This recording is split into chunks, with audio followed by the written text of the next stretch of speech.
అదేంటోనండి కార్తీక మాసం అయిపోయిన తర్వాత అందరూ ఈ నాన్ వెజ్ రెసిపీలతో, స్మెల్‌తో నాకైతే ఫుల్‌గా క్రేవింగ్స్ అయితే నింపేస్తున్నారు. అందుకని చెప్పేసి నేనైతే ఇంట్లో అయితే వెజ్ బిర్యానీ చేశాను. ఇంకా కార్తీక మాసంలో అయితే ఎక్కువగా కాలీఫ్లవర్ వస్తూ ఉంటాయి కదా! ఈ కాలీఫ్లవర్ కూడా వేసేసి అయితే నేనైతే బిర్యానీ అయితే చేస్తూ ఉంటాను. నేనైతే ఈ బిర్యానీ కోసం ఎక్కువగా మసాలాలైతే ఏం వేసుకోవటం లేదు. ఎందుకంటే మా పాప కూడా తింటుంది. అందుకని చెప్పి నేను మసాలాలైతే ఏం వేసుకోలేదు.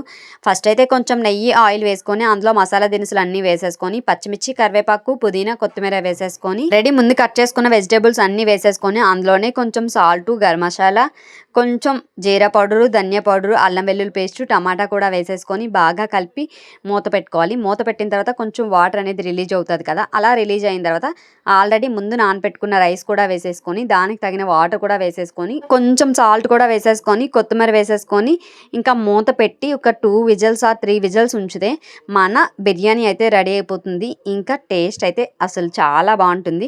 నేనైతే వాటర్ కొంచెం ఎక్కువగానే వేసుకుంటాను పిల్లలు తింటారని చెప్పేసి. ఒక చిన్న లైక్ చేయండి.